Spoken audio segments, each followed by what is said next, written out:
Hey guys, welcome back to my Practically Imperfect Life. It's time for our third curriculum review video, this time looking at the science courses we did in the 2023-2024 school year.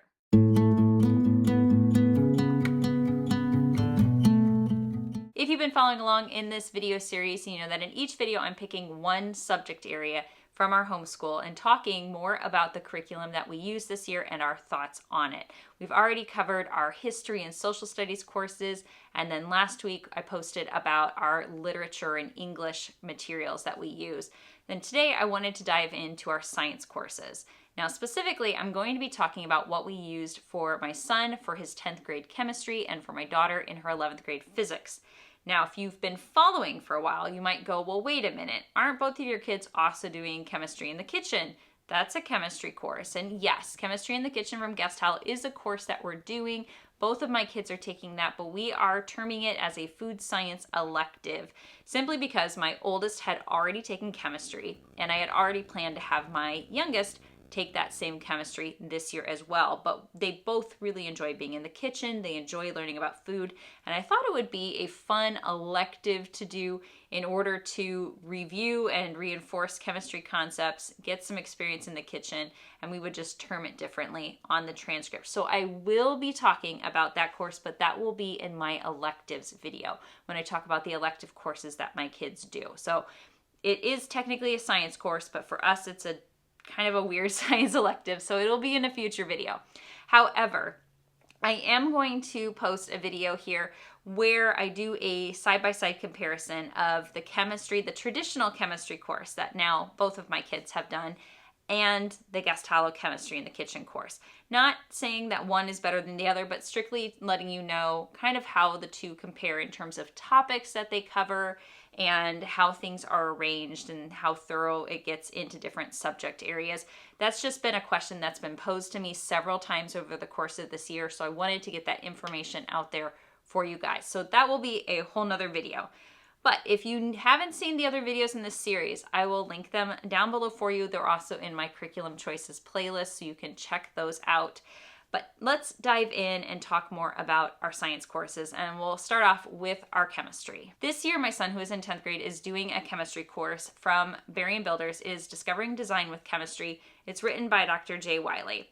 Dr. J. Wiley used to write a lot of the textbooks, or the science textbooks, for Apologia. He wrote for them for many years, and in fact, there are still some textbooks that they sell that are editions he wrote. Now, some of their newer editions have been rewritten or revised by new authors, but we have always liked his writing style and how he approaches teaching. So when he left to write for Berry & Builders, I looked into their materials and I really wanted to try to stick with that if possible. So I liked his chemistry course and I went ahead and I had picked this up.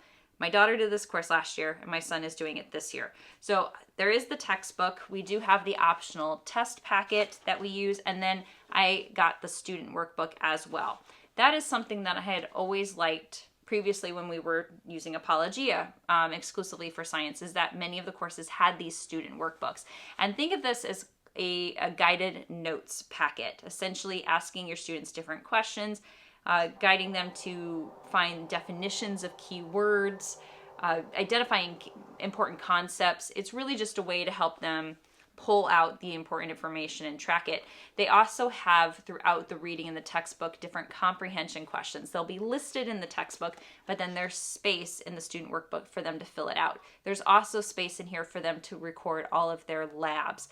Now, it's not formal lab reports with this chemistry course. We did a science course several years ago, and I can't remember if it was physical science or general science from Apologia, but it was one that was written by Dr. Wiley, and it really focused on writing a more formal lab report where you're listing your hypothesis, your list of materials, rewriting your steps, putting down your results, and then analyzing those results.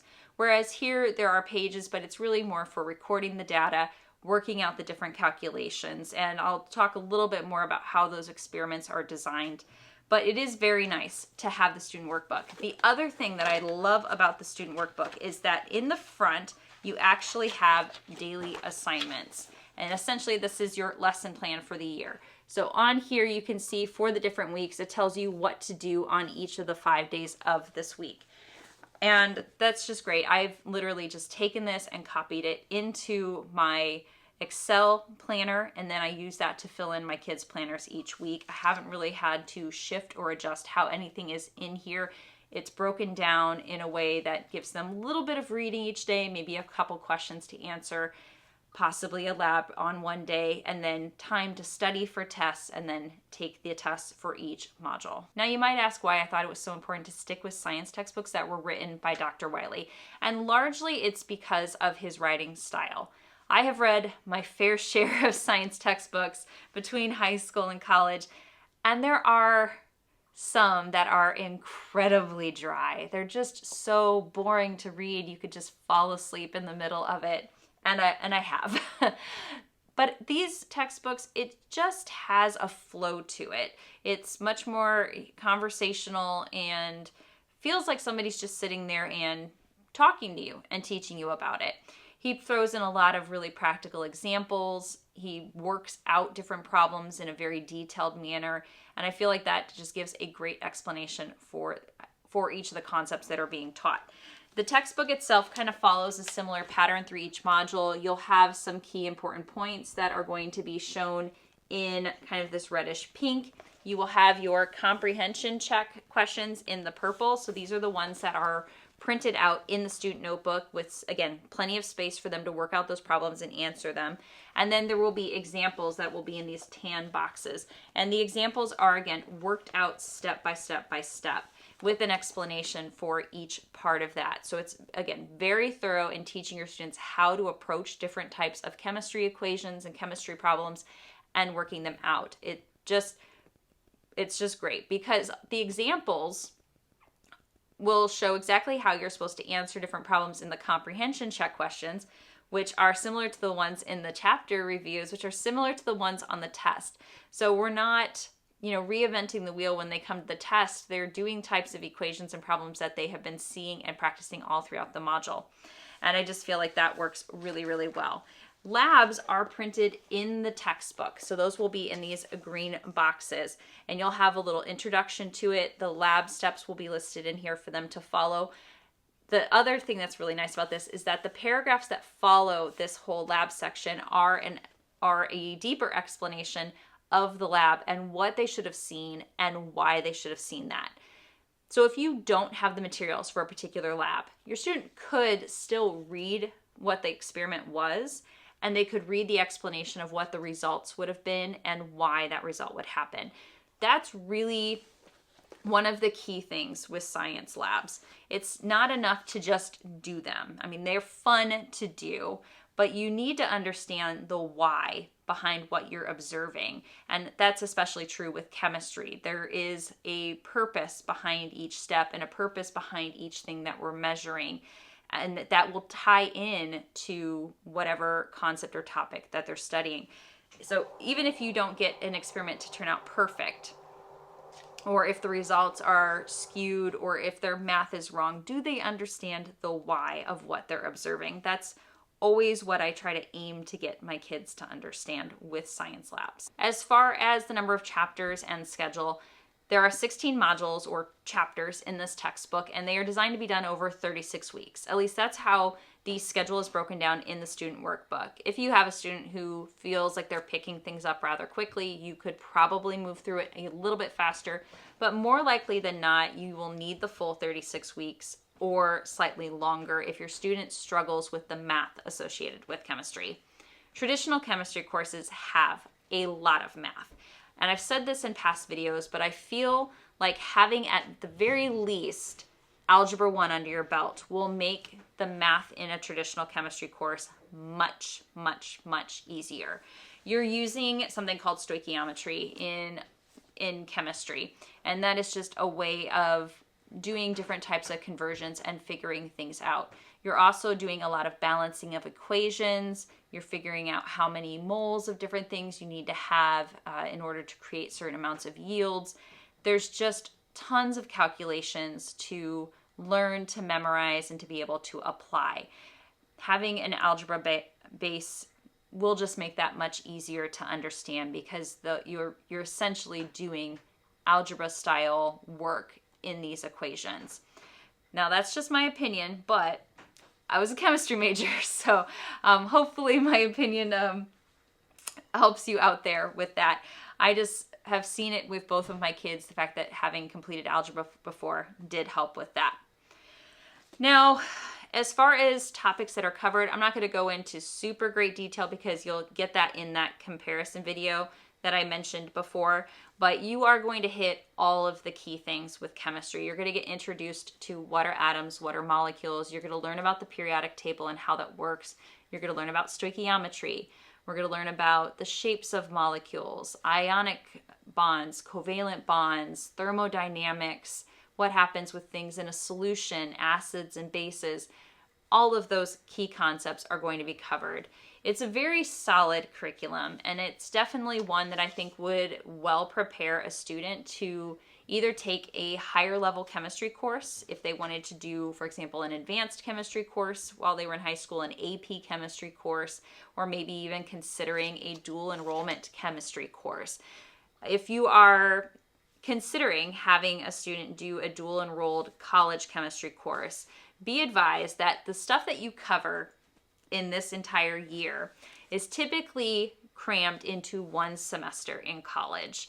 It moves very, very quickly and you have to pick up concepts very fast. So a course like this would well prepare a student to be able to do a class at that level. Labs have been another really important component for us in chemistry. It breaks up the monotony of just doing reading and equations. Now there are equations involved with a lot of the labs because my son is, of course, measuring different things. He's writing down results, and it's typically asking him to figure something out, again, related to what he's learning in that chapter. For labs, I have purchased the lab kits. I have the ones from Home Science Tools, and it includes things like a Bunsen burner, a Bunsen burner stand. There are certain different chemicals that are used in some of the labs that it provides. We have pipettes and test tubes and granulated cylinders and different size beakers. These are things that you can definitely use from year to year. In fact, when I got this kit for my daughter last year, we had enough left over of most of the supplies that my son was just able to use those up this year as he did those labs. So if you have one student following another, you could definitely save back the lab materials and use them again and save yourself some money in that regard. But I like the different skills he's learning. It felt very similar to a lot of the things I did in a high school chemistry course. I mean, especially if you're doing things like, utilizing the Bunsen burner, melting down different things, adding things together, watching the reaction, and also learning how to properly record your results and explain that. So while, as you saw in the student workbook, it doesn't require him to do a formal lab report, I do at the very least ask him to make sure he is documenting his results in a nice legible way, making sure that he's labeling things and that he is showing his work on the calculations so I can see he understands what the question is that's being asked and that he knows how to calculate those results and share them. And then we typically will just talk about what it is he was meant to get out of that lab, what was the concept that was being taught. I just, again, want to make sure he understands the why in a lab. Why is something occurring and how is that really demonstrating the thing he's learning about? But they're fun. They're fun labs to do. There's a few at the beginning that are a little ho-hum, but those are ones that are teaching you how to do proper measurements and significant figures and things like that. But it very quickly moves into labs that are more entertaining, and anything that involves fire, he's enjoyed. But I think that's any teen. Anytime you're like, yes, fire up the Bunsen burner and light this thing on fire, they get pretty excited. So maybe do those near a sink just to be safe. Now, as far as how a typical day looks for him, I will give him an assignment that is from those lesson plans. He might have a few pages to read. It's nothing extensive to read on a daily basis. At most, maybe 3 or 4 pages if the reading assignment's on the long side. More often than not, it's a page and a half to 2 pages that he's reading on a given day. And then he'd have 1 or 2 comprehension problems to figure out. So really, it's only taking maybe half an hour to work on chemistry, a little bit longer if the problems are a little more extensive and he needs help. Lab days obviously take just a little bit longer than that because he will do the reading assignment, which typically includes the lab as well. He'll do the experiment and then he's writing out the lab report. But all in all, he moves through it at a pretty steady pace. The tests are, again, very good, indicators that they understand what's in the chapter. There's usually definitions that he has to be able to, define. There's words he has to give the definition for. That's typically the first part of the test. And then there will be some questions where there's nothing to work out, but the way the question is worded, it will tell me if he understands the reasoning behind that. I hope that makes sense. In other words, he's going to answer the question. There's no calculation to figure out, but by answering the question correctly, I know that he understands a particular topic or concept well. And then there will be some problems that will require him to work them out. Now the tests are usually single page or a page and a backside, and so he will answer all of those on separate sheets of paper, and then the answer key will show me how to grade that. The way that the answer key works is great as well because it tells you their recommendation for how many points to give for each question and for what pieces. If there's a problem, for example, that has multiple steps, it'll say give 1 point for this step and 1 point for that step and 1 for having the correct final answer. So if your student got kind of lost or turned around along the way but had a portion of it correct, right there it tells you that you can give, partial credit and how much. That makes grading very easy, and the solutions also are very detailed. So if we're going back through and reviewing what he missed, I have step by step instructions in that solution guide to be able to help him out. And that step-by-step instruction is also in there for the different problems that he's doing in like the review as well. So I love that. I love anytime we can see it all broken down. While I can still do most of these problems just from being familiar with it from my college years, it is nice to have it there and be able to just quickly reference that with him. Now the comprehension check questions, the ones that I showed you in those purple boxes that he's answering in the student workbook, the answers for those are actually found right in the textbook at the end of each chapter. And there's good and bad to that. The comprehension check questions are not meant to be a quiz to see if you can get it right. It's meant to be a way for you to take notes and practice doing these different types of problems and then be able to check your own work. So by having the answers right there in the textbook, if he works out that problem in the student workbook, he can then quickly see if he got it right. And then if he got it wrong, he can see how, what he got wrong on there or where he went wrong, and he can make that correction. It's just basically a self-practice. Now, unless you're really monitoring your student, there's no way to know for sure that they aren't just looking at the answer key in the textbook and copying it into the student workbook. You have to have a certain level of trust that your student is going to first make the attempt on their own and then check their work. There's really no good way to get around that except to either monitor your student the whole time or simply have a good trusting relationship that they will do that.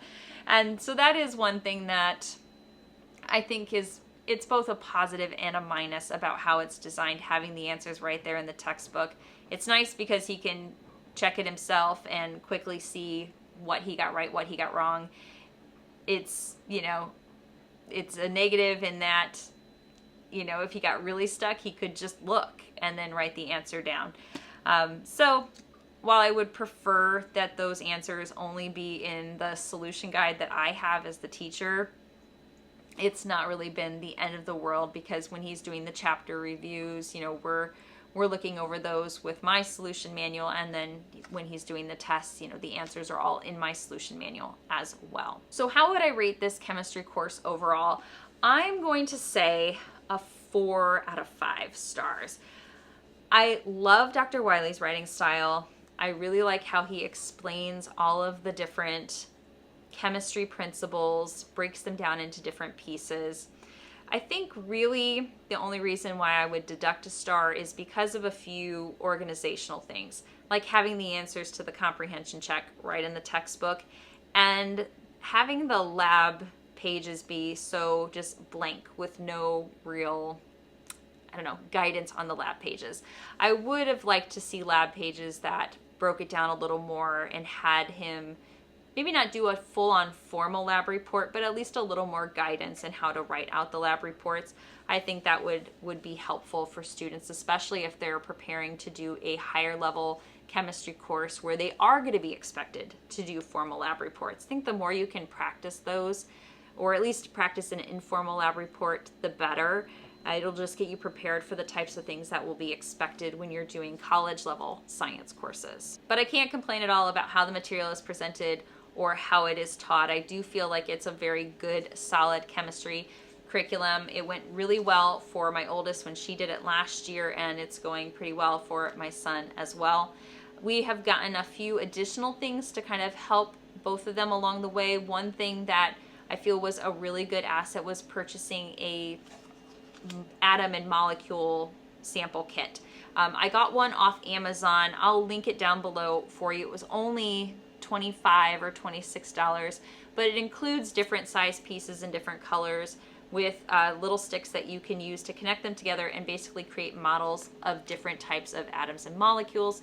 It's a great way to practice molecular shapes, because that can be a concept that can get students sometimes when we're looking at if we're looking at an atom and the way that the electrons are moving around it, and then it bonds to another atom, and how do the free electrons impact the shape, and that can be a tough concept for some kids. Some kids can see those things and picture them in 3D in their mind, and it goes really easily, and others struggle with that a bit. So the building kits were something that was really helpful. It was also a great way to just practice a couple of different types of reactions. We'd make models of one thing and models of another, and then show how they recombine to take other thing or to make other products.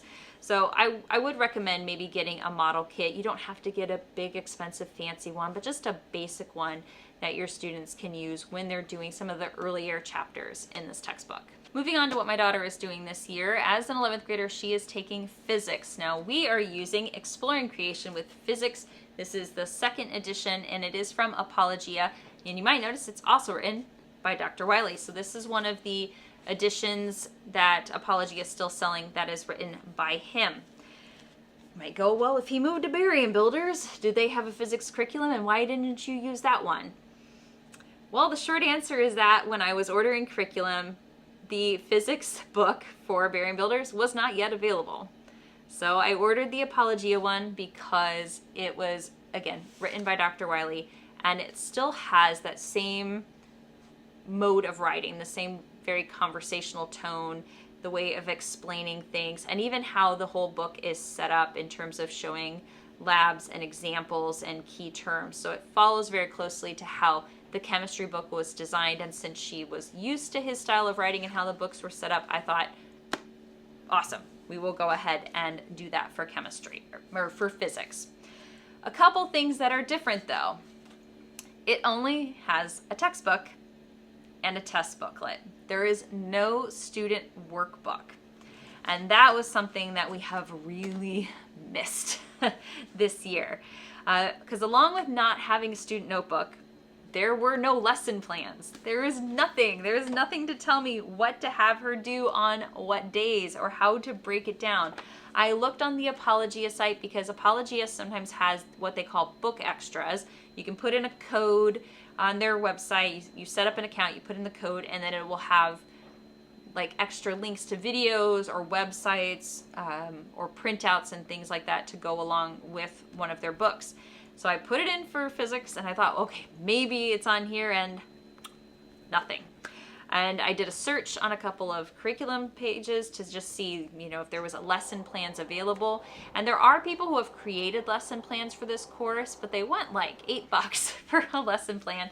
And I'm cheap. And if I can avoid buying a lesson plan that I feel should have already been included with this, then I'm not going to pay for it. That meant that I had to go through and figure out how I was going to break down the reading assignments and the questions and the labs. And that took a little bit of time to do. I figured it out, I typed it all in, I tweaked it a whole bunch along the way, but I feel like I got it in a fairly good, I feel like I spread it out in a fairly good way. Essentially, she spends about 2 weeks on each chapter in here. And again, I have it spread out to the full 36 weeks of our school year. So when your student is reading the textbook, they'll be looking for different things. Equations that they need to know are typically colored in pink. And then there will be some sentences that will be bold. Those are kind of the key things they need to note or remember. For example, you can see a little section here that's all in bold, something that is important for them to be able to understand. They do have on your own questions, which are similar to the comprehension check questions that we saw in chemistry. So the on your own questions are listed in these kind of yellowish boxes. Since there's no student notebook, she simply has been writing these into just a regular notebook and working them out in there. Then there will be examples. Now, just like he did with his chemistry course, he will break down all of these example problems step by step by step with explanations. So it's a really great way to, again, see what can be a lot of math problems worked out in little bits at a time. And I like that. And then labs are shown in green. Again, just like with chemistry, it will explain how to do the lab, step-by-step instructions, followed by paragraphs that explain what it is your student should have observed and why. What is it that that lab is supposed to be showing you? So if you're going to do a lab, I highly recommend making sure that you've assigned those paragraphs to read after the lab, so that way they are, seeing what those results should have been and getting that extra information. Because sometimes labs go really well and sometimes they fail. We also have been using the lab kits for this. This is from Nature's Workshop. I'm going to say that compared to what she did in chemistry, the labs they're okay. They're nothing to write home about. Nothing lab-wise has been something where I've been like, wow, that was really cool. But maybe that's just, I don't know. Maybe physics is just not my jam as a subject. Maybe that's why I don't find them completely fascinating. But we're talking about things like acceleration and velocity and resistance and things like that. So it's a lot of making things drop or roll or doing things at different angles or on different surfaces and checking times and things like that. It's just not been anything that's been particularly exciting for her. It's not anything that's been particularly exciting for me either. So I think that's probably one thing that's maybe been disappointing, because I feel like physics is a subject where we probably could have some really interesting experiments or some really fun experiments.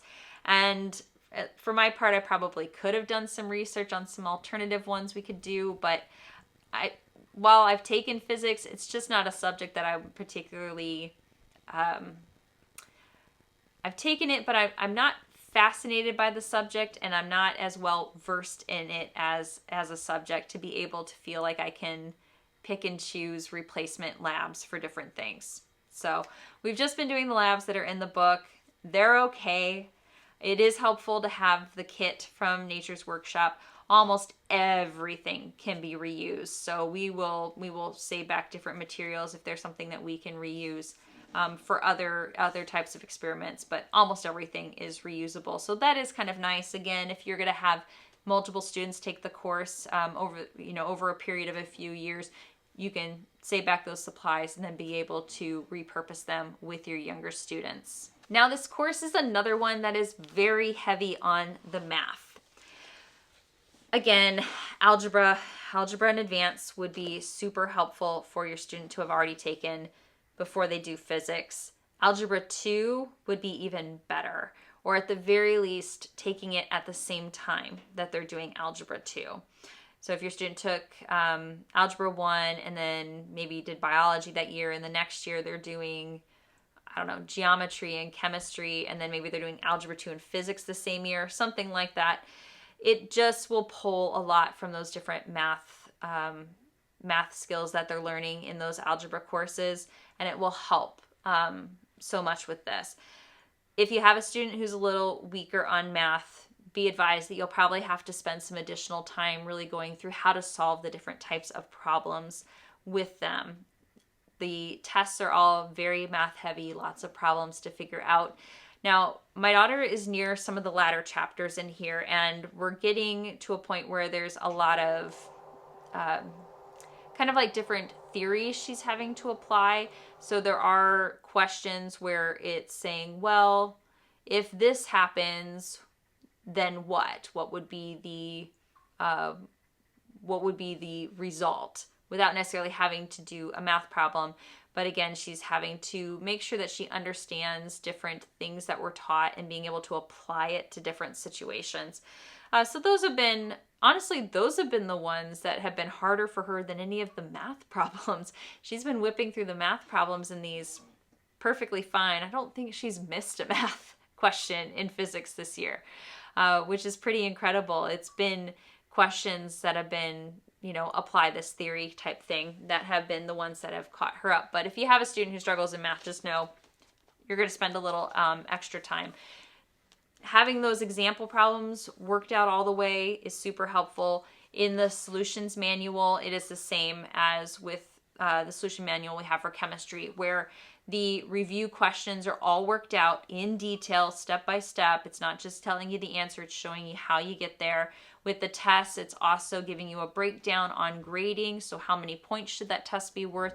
How many points should each individual question be worth? If a question is worth more than 1 point, what are those different points for? And if it's a problem that's got multiple steps, again, it gives you guidance. If they got to this part and it's correct, you can give them 1 point. If they get the full thing, it's 2 points, and so on. So also very helpful in case your student just gets stuck along the way or does a wrong calculation. Part of the answer is correct and part is not. So how would I rate this? I'm probably leaning more towards a 3.5 on it. Again, not because of the content. It's teaching all of these physics principles and it's teaching them well. It's the little things. I really wish there was a student notebook. I just feel like it was just a surprise that it wasn't something that was available to order with this, because it had been available with every other science curriculum in all the years prior. Why not this one? I just did not understand that. The other part is that the labs are, again, just kind of, nothing too amazing or too special. And, I feel like physics, we should be able to add in something, cool. I remember doing a few cool projects in high school for our physics course where we had to, build different things and do rockets and all that stuff. And I feel like that's the kind of thing we could have worked into this course and would have been a lot of fun. So it's things like that kind of make me rank it just a little bit lower, not the level of writing and not the content itself. So if you're not particularly concerned about the lack of a student workbook or student notebook, and labs aren't really something that you're all that concerned with, it's still a very solid physics course. I mean, your student's going to have good understanding of basic physics principles and how to do the different types of calculations. And that wraps up my review of our science courses for this year. I still have 2 more curriculum review videos that will be coming out. We will have one on our math courses and then one where we will talk about the electives that my kids did this year. And then not long after that, revealing what our choices are for next year. Now, before I close out this video, just a couple of quick announcements for you guys. You guys know that I have been linking my Buy Me a Coffee site down below. I have started a shop page on there, and that link is down in the description box. On there, I have links where you can get all of the different homeschool resources I have been offering over the last couple of years. Things like my homeschool transcript workbook, a high school planning outline, our different types of lesson planners that we've used, the Christmas Around the World unit study. And as I create more resources, I will include those on that page as well. Some of them will be free, some might have a small cost to them, but they will all be there for you. It's very easy for you to pick out the ones that you want, and they will be emailed to you to download. So be sure to check that out. And again, if you've missed my other curriculum review videos, I will have those linked down below, and they will live in my curriculum choices playlist if you're looking for them in the future. Thanks so much for joining me for today's video, everybody. I hope you have a great day. Happy homeschooling, and I'll see you in the next one.